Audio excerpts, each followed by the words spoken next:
good day and welcome to the show. My name's Grant Lee and I'm excited as usual. There's nothing different there about being with you today. We've got a fantastic program lined up for you today. Our guest on the program, my God, I've interviewed him maybe once or twice before, but let me tell you, I'm just excited every time I get to speak to this gentleman. I just get really, really excited. I guess the reason why is because I know what God has called him to be and what a powerful man of God he is. He was born in 1964, which kind of makes me jealous because I'm a little bit older than he is and he's younger than me. But the amount of achievements this guy is achieved is only by the grace of God. That's the only thing I can put it down to. Imagine this. Over the last 20 years, he has recorded over 20 albums. 20 albums. Can you believe it? I think the only time he took a break was to have more children. He is a dad. He is a dad. Listen, I can't really go too deep into the introduction because I'll be here all day. He's achieved so much. But please welcome with me the one and only Ben Tankard. Ben, how are you? I am fine, Brother Lee. Man, I love your name because my name is Yeah. my name is Benjamin Lee Tankard. So anybody with the name Lee has good things coming in their life, brother. Most definitely, most definitely. So, and I've interviewed you before. That's a scoop. I didn't know that before. That we share a name. That's excellent. So look, let me just wow the people then, because there's a few people that may not have heard of the name Ben Tankard. Just maybe one or two people that haven't heard about you. And so let me say this. This is a man of God who is a father. We'll get into the children in just a minute, but as you call them, the juveniles. He is a musician, and we'll get into how you became a musician in a little while. You fly planes. You've got your own fleet. I don't know how many cars you got. You make over 100 appearances in the gospel circuit most years. So you go to different festivals and various events around the world. And when we get into like awards and stuff like that, Stellars, you're no stranger to the Billboard chart. Ben, I don't know how you find the time to do what you do. I really don't know. How do you find the time? I mean, you could teach me a few things here, Ben. Well, Lee, I used to think I was busy Right. until I met a man that had 52 businesses. And 52.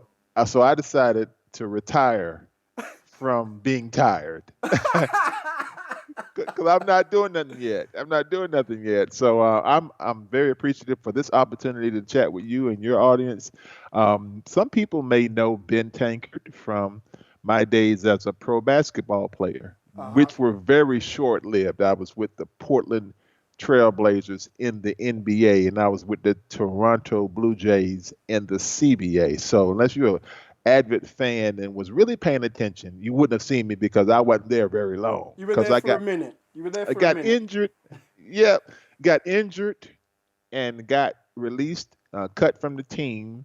And that's where my testimony really started. I went to church and God saved me in this Pentecostal revival service. And in the same service, the minister prayed for my hands and told me to sit down to the piano.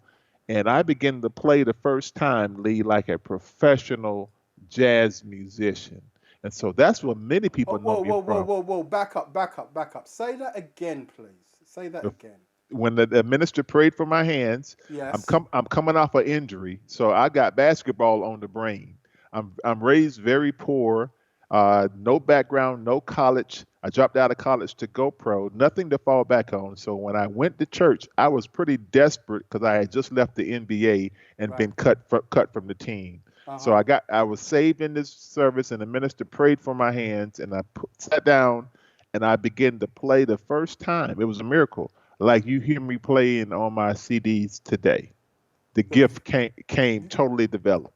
you didn't know how to play the piano until the minister, the man of God, prayed for your hands, Exactly. and then you went to the piano and started playing. Exactly. It was one of those manna from heaven, part the Red Sea, feed 5,000 with three fishes and the loaves sort of miracles. My Because goodness. up to that point, I had played basketball and I had played tuba in the high school band, but I had never played keys. And so that gift came totally gifted. God added a whole dimension to my mind instantly. Let me ask you this question, Ben. How did it? Can you describe the feeling when you sat down at the piano for the very first time? Can you describe the feeling? What was it like? Can you describe that to me? Actually, to be honest with you, Lee, I was a little cynical because the only reason I miss church service is because I'm almost homeless. I don't have a contract, and I knew this church would have some fried chicken and pound cake after service. Man, you can't beat a good pancake. so, so, so I came for the chicken, man. I came I for the hear you. bird. I, I came for the bird and I, messed around and got saved. I heard you messed around and got yourself saved. Ben, we've all been there. We've all been there. Honestly, we've all been there. Now tell me this. Tell me this. So you start playing piano. Was it like Bar Bar Black Sheep or what was it? Can you remember? No, What did you play? no. The first song I ever played was Eden, which you hear What? on my record. Yes, and it sound just like that. My Eden. goodness. It Guys, just guys, you gotta go look up Eden online. I hope it's online somewhere, man, because that is a tune. That is a tune. Now, so I mentioned in my introductions over 20 studio albums, okay? Over 20. It started in 1989, All Keys Up. All Keys Up was the title of the first one that I've got on my list. Is yeah, my list yeah, is my is my list correct? that was the first record. But people are not going to really understand the music until they understand the testimony because, see, I started playing, but the style was so jazzy Yes. that nobody in church wanted me to play, They didn't get it. and and my style was so gospel. Nobody in jazz clubs wanted me to play. I got you. So you So were stuck between a I'm rock. s- I'm stuck between, the jazz folks said I was too religious, and the religious folks said I was too whirly and jazzy. So this is probably not even in my bio, Lee.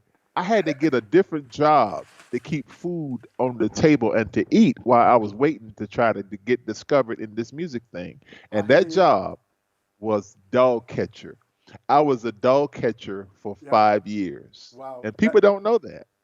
It's in the bio. A dog catcher. I wasn't A, even a very good one. what's so hard I'm about catching required. dogs? I'm, I'm I'm required to bring 12 dogs back to the dog pound at the end of my shift. They give me a badge that says Animal Patrol Officer.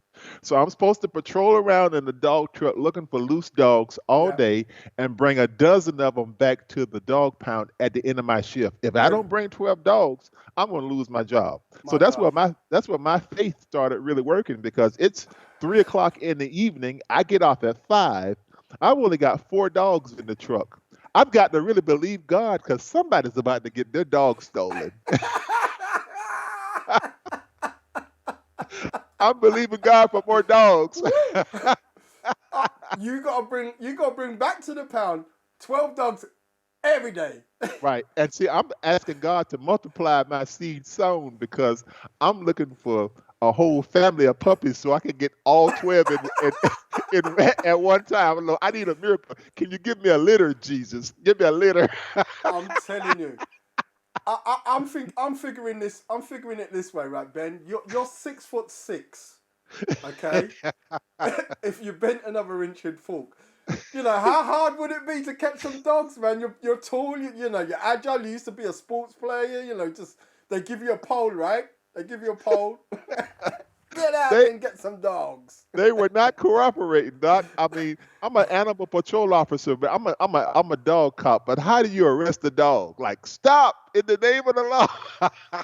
So here's the thing, Ben. I've got to ask you this, right? You must have a really interesting story about the most difficult dog that gave you the most hardest time to be caught. Rottweiler, Doberman Pinscher, something. It wasn't a dog. It was an alligator. What? Because they call animal control for all animals, not just dogs. And so I got called out in the middle of the evening for a lady. We're in Florida now at this time, so alligators are everywhere. So this lady called us and said there was an alligator in her yard, in her garden. And so it was up to me and the Game and Ward Commission to go out and catch this alligator, put it in the truck. And we caught this alligator, put the little stick thing around his neck, and I'm 6'6" and I'm 185 pounds soaking wet, Wet. right? It's- I'm not that today, but I was that then, you know. And so I'm 185 pounds. I'm just a stick with an afro, and so and so I'm holding on to this stick, and I got the loop around the alligator's tail, and nobody told me to not put the loop around the tail. I should have put it around his head. So I put the loop around his tail, thinking I was going to use that to drag him. And he took that tail and he did me like this, and he Wow. knocked me totally out of the truck. That was my most memorable experience as an animal control officer. Let me tell you, we've done some jobs in our lives that, you know, before we get to where we really want to be, but that one takes the biscuit. That really does. All right, And my so big music came when I went into a music store that sold pianos and organs on my lunch break. And here I am. I've got my dog catching uniform on. I'm yeah, on lunch break. There's 4 or 5 dogs in the truck. I leave the truck outside the music store. I go in on my lunch break and I'm just playing around on the people's pianos that I set out on display. And while I was in there on my lunch break, just goofing around, there was someone that was shopping for a piano that heard me playing, and she tells the store owner, "Hey, I'll buy the piano that the dog catcher is playing." And people would gather around, and this would happen every day. And so one day the store owner came over and said, "Ben, I'd like to just hire you. Why don't you just stop catching dogs, turn in your uniform, and just report for duty here, and come to my music store and just play piano for 8 hours a day. That's all you got to do." And so that was my first music job. It was God working behind the wow. scenes. So I was able to develop the songs that you hear today on my albums. Back then, working for a small amount of money just to play piano all day in a music store. A funny thought Isn't just God? went. God is awesome. God is awesome. A He, funny, he has a sense of humor. He has a it sense of really humor. does. And I love, that's one of the things I love about the man that we serve. So here's the thing, right? The thought went through my head and I couldn't, I just had to get it out. So when you went back to your boss, right? You know, the dog catching boss? How, how did you hand in your resignation? That's such a good question, man. I didn't even go back to the dog pound to quit. Really? I called I called him on the phone. I said, "Hey, this is Tank. I quit. I am going to mail you your uniform. Oh, You might want to come and get your dog truck. It's parked outside and it's got 4 puppies in it and it's 100 degrees outside." my that's how I goodness. that's how I quit. I'm out of here. Adios, amigos. Nice one. So you start working at this music store, selling pianos and Exactly. playing piano, and I guess everything kind of like just started to take root from there, right? Right, because I'm able to every new piece of equipment that comes in the door. It was my job to go through it, read the owner's manual, learn it, so I could sell it to the customers. So that included drum machines, Yeah. digital multi-track recorders, synthesizers, keyboards, anything in the electrical realm. And I was doing the beginning of something that we call MIDI, music instrument digital interface. Right. And so I got to learn all those different beats and drum beats and stuff. And so I was able to purchase the equipment for half off with my employee discount. So I, Just I would say, hey, you can pay me half of my check in equipment and half in money. You know, nice. so so that's how I was able to develop a home studio that I put together and recorded my first recording myself called All Keyed Up, which you just mentioned earlier. Nice one. Back in 1989. So not only 89. yeah, so not only are you we at the beginning of your career, you know you're building the studio and everything like that, but unbeknownst to you, you're actually producing your own music as well, right? Exactly. I had no lessons as a musician, as a keyboard player. I had no lessons as a producer.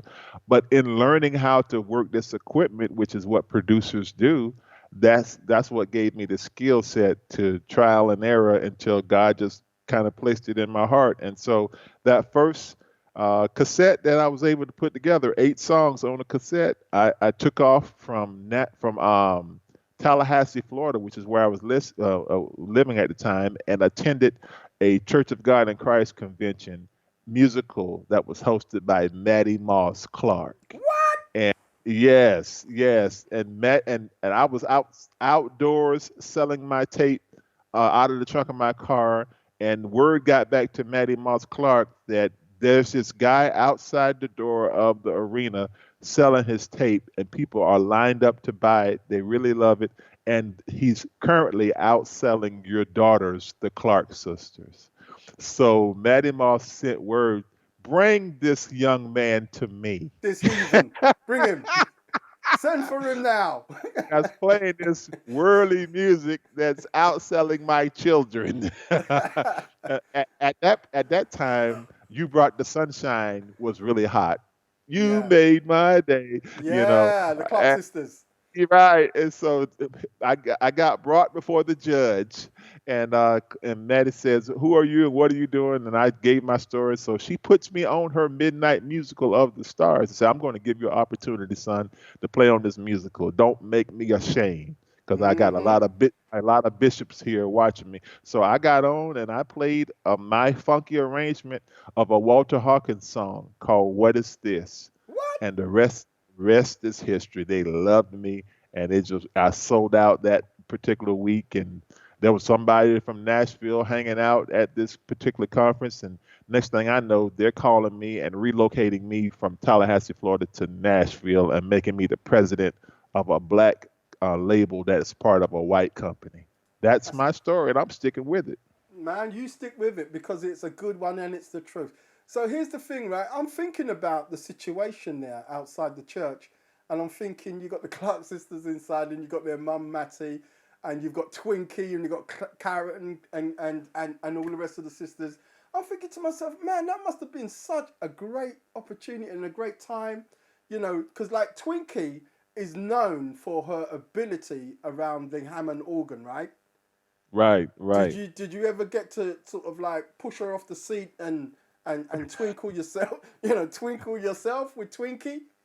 No, I did not. But years later, I did get to return the favor to the Clark family, and I signed Twinkie Clark to my record label and Wow, look at produced that. her as well as Yolanda Adams and several other people I produced. Okay, so here's the thing. You mentioned Yolanda Adams. She was a third grade um, a teacher when you met Mm, her. Okay, right. and you discovered her, right? Well, she had recorded before, but she wasn't nearly as well known as she deserved to be. She had recorded with a great maestro from Detroit by the name of Thomas Whitfield. Oh And yeah, I think we've heard of him. yes, right, but the record had really not really had the exposure that it really needed. So she was this monster talent that was just untapped and virtually unheard of. And so I can't say I discovered her from scratch. I discovered her from where she was up to that point. At that And time. yeah, And tell us about the work that you since went on and did with Yolanda Adams. probably about 40 songs we Yep, worked on together, 3 or 4 records.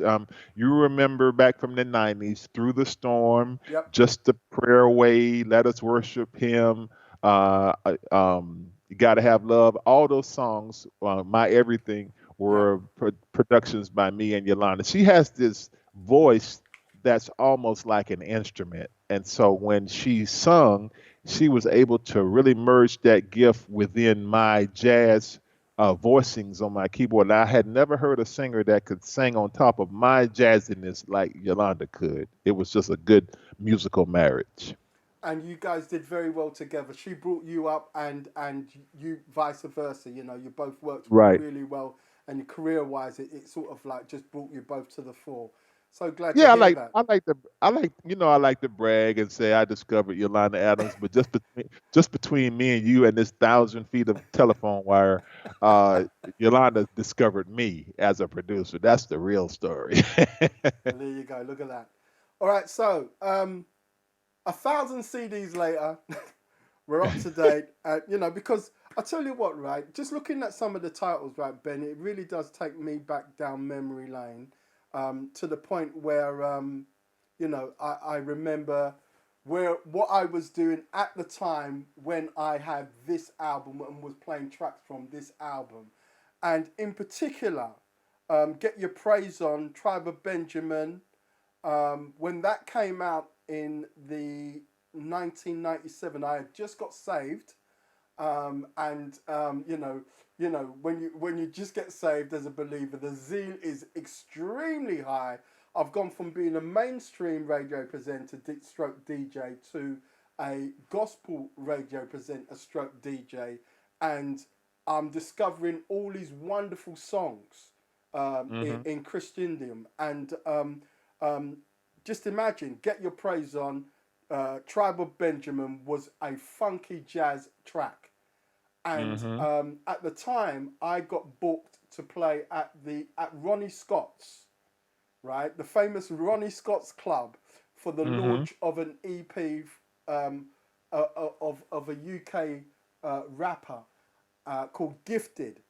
He was launching his EP, and he booked me to play at Ronnie Scott's, and I dropped Get Your Praise On and tore up the place. Whoa! They didn't know what hit them when I dropped Get Your Praise On. My goodness, tore up the place. But, you know, I've always wanted to ask you, because Tribe of Benjamin is a group, right? Trapper Benjamin was started out being just my band, my musicians, and then for that particular record, we added 6 singers just for the recording. Just for the And so, recording. yeah, so we call it the Tribe of Benjamin, just as a play on names. Yeah. And I was like, what's going on with that? Because I love that ensemble so much, and I was thinking, why haven't they got back together? Why haven't they got more stuff coming out under the guise of Tribal Benjamin?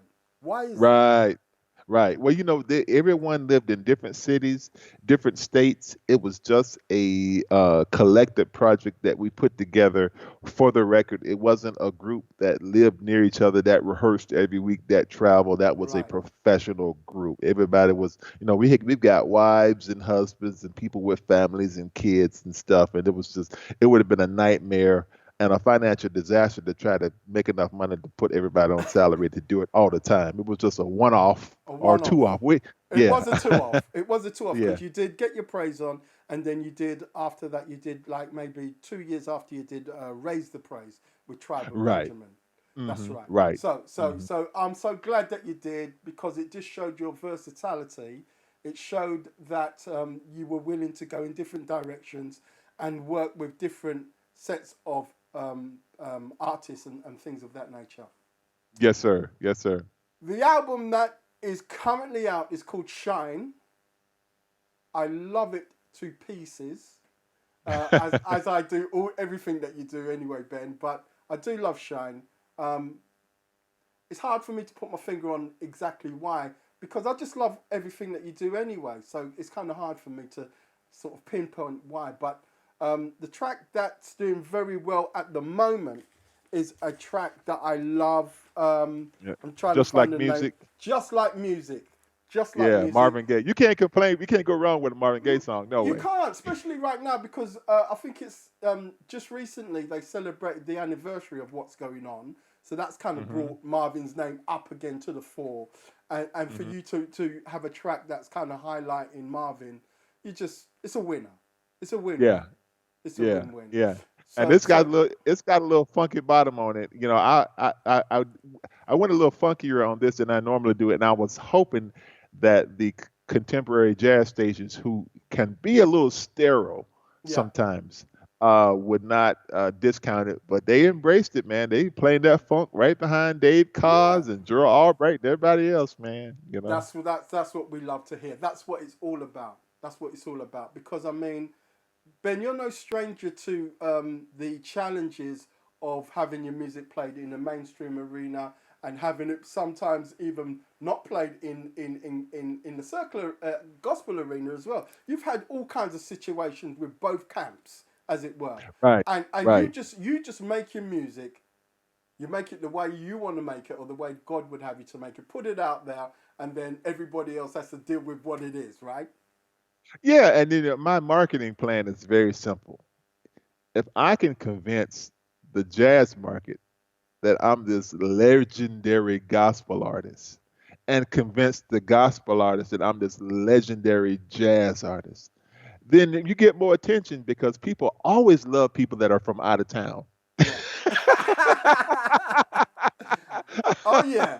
Oh yeah. And so I just make sure I just hope that they don't talk to each other and realize that I'm not as big as I put in my Wikipedia page. Listen, you are that big and more. You are that big and more. So I've got you figured that maybe every 2 years you manage to put out an album. But I want to know what happened between 2004 and 2007. It seems like there was this long gap, and I'm thinking to myself, hmm, what's going on with that? Is Ben having more children, or why the long gap, Ben? Why the long Two, gap? 2004, 2007. Now, which record was 2004 and which All record right, was so 2000? 2004 was Piano Prophet, and then Mm-hmm. there was this long gap, and 2007 was Let's Get Quiet. Shh, let's get Oh, okay, quiet. got it, got it. I believe 2000. That's that record. Oh yeah, I tell you what happened. Uh, um, that was the record that I did, Piano Prophet, that had Shirley Murdoch Murdoch, on it Shirley Murdoch. with Yeah, Jesus is Love, yeah. the Lionel Richie remake. Okay. And the reason there was such a long gap is because that song stayed on the chart for 3.5 years, My God. and I didn't want to step on it. I gotcha. It was I doing all didn't want to. right.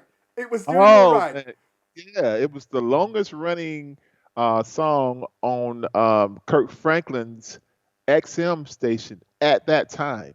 Right. Three to be in high rotation for 3.5 years, and so I'm like, why am I going to step on something that people believe God and they give their right toe to get this sort of heavy airplay? So why Yeah. tell them to stop playing that to Yeah. try to To get play them to something new.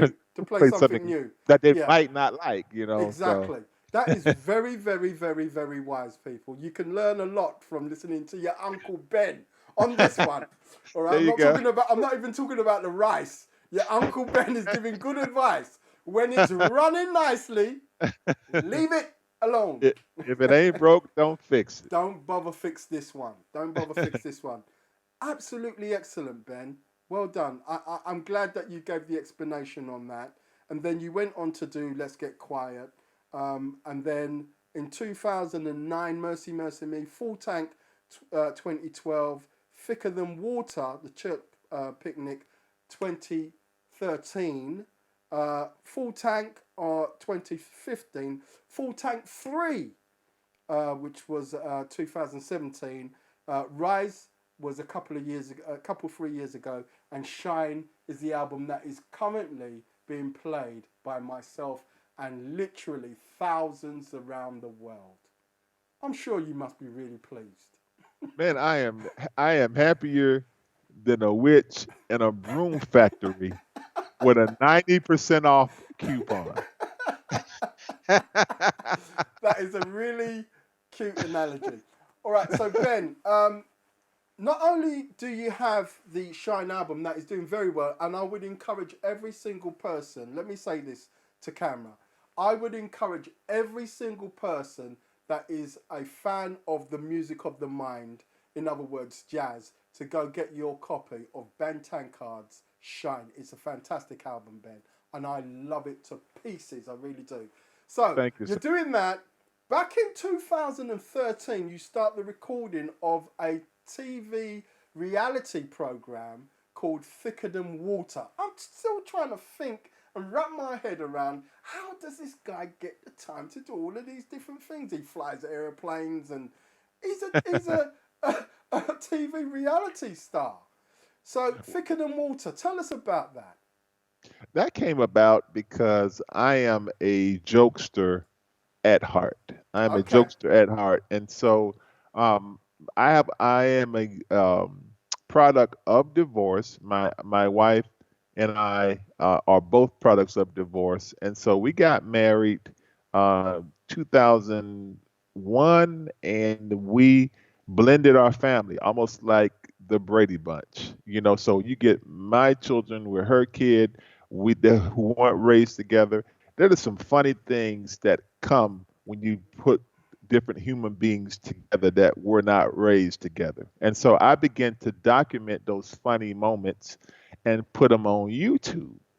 And somebody from Hollywood saw it and approached us and said, we'd like to do a reality show called Thicker Than Water, which is really short for blood is thicker than water, which is really short for there's nothing more important than family.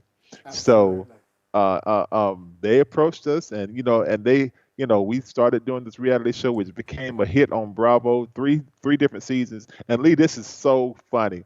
They Yeah. interviewed my wife, and when if you were to ask my wife, why would you allow cameras in the house to follow you and your family, show your flaws, show how you navigate through life? Why would you allow the people to see that? My wife has this super religious response. It would go something like this. Well, we just love God's people, and we believe that people don't do what you say, people do what you do. So we like to live the scriptures out loud so God can navigate us through his anointing so people can see the blood of Jesus running warm in our veins. And that is why we do. That's her answer. If you would ask me why we are doing a reality show, I would say this. I was going to be myself anyway. I might as well get paid. Which is a really It's good answer. That's So brilliant. That's the if truth. somebody knocked on your door right now and said, Lee, we'll give you several $100,000. All you got to do is be yourself, and we're going to roll the cameras. Wouldn't you be yourself? I certainly would. I certainly would. I certainly would. I'd say cut that check right now, and make it out, make it out to. You know what I mean? Make So it out to so Mrs. Grant. Make it out to so. Mrs. Grant. All right. So, yeah, exactly. The accountant. So let me say this. So that was 2013, right? Right. That the series start. So how many series are you in now? How far along? Because I know that you've started recording the latest one. How far in are you? Right. Well, we did 3 seasons Yeah. uh, over 6 years because it's like every 16 months a season. We did 3 seasons. We had a 3 season deal with the Bravo network, Right. and then we had the opportunity to look at going back to Bravo and continuing this. But you have to understand, Bravo is not a Christian network. Bravo is an entertainment network, and a lot of their shows contain a lot of drama. And so, in order to maintain our position on that network, we would have had to up the drama in our life. And we didn't want to fake it, act like we were mad when we weren't. We're a happy family. And so I said, rather than compromise who we are and not do stuff that we're not used to doing, like throwing water on each other's face, crashing cars, cussing each other out, we're not going to do that. Let's just take a pause. So we took a pause, and then we had so many people that were hitting our social media. Where's the show? Where's the show? We need to see you tankards. We love the tankards. And so I decided to do the Tyler Perry thing. and just take my own resources, hire my own camera crew, and record it myself, and then just stream it on Amazon and Tubi and other networks right alongside or where my music is sold anyway. There So you it go. was just a great marriage. You can watch the first 3 seasons of Thicker Than Water, the Tankards on Amazon. Then you can turn over and buy any of my 20 CDs on Amazon or my books or my wife's book. And then now season 4, you'll be able to say, okay, season 4 it just got uploaded. Let me binge watch season 4, and you won't have to leave the address of the URL to do There you go. That's what I'm talking about. Uncle Ben is teaching again. This it. is how you do it. Okay, this is how you do it. Listen to what the man's saying. And then I can Absolutely brilliant. control the narrative. You Yep. know, I'm the executive producer. We're not gonna be mean to each other. This is really just one long Instagram. This is so Yeah. whatever we're doing in our life, we show it. If it's interesting, watch it. If it's not, we don't have any ratings to try to beat. It's already paid for. It came out of my marketing budget for my record, so it only has to draw more attention to my record to even justify itself. It does not have to be great, but I know it will be great, but it doesn't have to be. I was just thinking, right, Ben. I was just thinking, do you take the opportunity to have your music played in the episodes at all, like Th- as a Very, backdrop or intentionally? very good question. When I was with Bravo, we recorded a full concert every season, Right. but the producers never played it. They Uh, cut it. I wanted I wanted them to use my music behind all the music in the show. The background music. They never used it. But My on goodness. this one, Yeah. since I'm the boss, that's all you hear is Ben Tankard. And I'm performing every episode. We've got a part where I actually play from in here Yeah. and have a 3 or 4 minute song. I do a Sunday concert anyway on Facebook. I don't know Okay. if you've seen it yet, but we do it every Sunday at 6 p.m. our time, called Smooth Sundays with the Tank. It's an hour of me on the piano with my tracks. It's great, and so we incorporated some of that into the show. So it's more of a cinematic, a film movie type presentation with the show. The graphics are beautiful, and it's musically is all Ben Tankard. You're gonna love it. Yeah, most definitely. Ben, I want you to take a little time out now to plug some of the stuff that you're doing. So you've just mentioned about what you're doing on Facebook. Give us that again. So how will people be able to view that? Yeah, just go to Facebook and put in Ben Tankard or Ben Tankard Music, and we go on Facebook Live every single Sunday, which Right. is 6 p.m. Central Time. And I don't know what time that would be for you guys, Well, but yeah, even it's if it's it's kind of like 6 hours. We're ahead of you by 6 hours. So yes, so, easy to work out. it'll be midnight for you guys, but it stays up. So even if you're not able to get on live, you can You go can on watch my again. page and watch it at any time. Excellent. All my music is present on iTunes, Amazon, Barnes and Noble, all of your popular sites, and you can just Google Ben Tankard, and I have a pretty good presence on Google that will get you to what you want out of Ben Tankard on Google. Most definitely. Before we did the interview today, I was watching the prep for season 4, and I was just laughing my socks off, man. I tell you, the family is huge. Tell us, Ben, before you go, right? How many children do you have? How many grandchildren do you have? Okay, I've got 5 children and 6.5 grandchildren. 6.5. Listen, Ben, please do send my regards to Jules, your lovely wife, and hug all the children for me. I just can't wait to take a trip in one of your planes. You know, I started flying 20 years ago because my concert schedule was so busy, I wasn't able to get to my concerts and back to my city on Sunday to pastor my church. yeah, So the airplane is like a magic carpet that allows me to do. many things, and I've been flying for 20 years, and I love it, man. So I, when you come over, I'll sure take you up, brother. you take I me won't up. turn you upside. I won't turn you upside down, I've but done I all will of take that. you. I've done, and people have said that to me before. I ain't gonna turn you upside down, and then all of a sudden, "Ah!" you know. But yeah, I'm gonna take you up on that, Ben. I am. One of these days, I shall come over. I shall schedule and come over, and we can do that together. I really look forward to that. I really, really do. But for now, thank you so much, Ben. Remember, go out and get the album. It's called Shine. Ben Tankard. It's a fantastic album. Ben, thank you so much for spending time with us today. I really, really appreciate you and look forward to seeing you again. Thank you so much. It's all my pleasure, man. We'll see you soon, my friend. Well, there you go. The wonderful Ben Tankard. Like I said before, go and get his album. It's called Shine. It's available everywhere. Just do a search for it. And it's Grantley saying thank you for your time. A little bit longer than usual today, but hey, sometimes we go long. But for now, do stay tuned and look out for more great interviews coming to a channel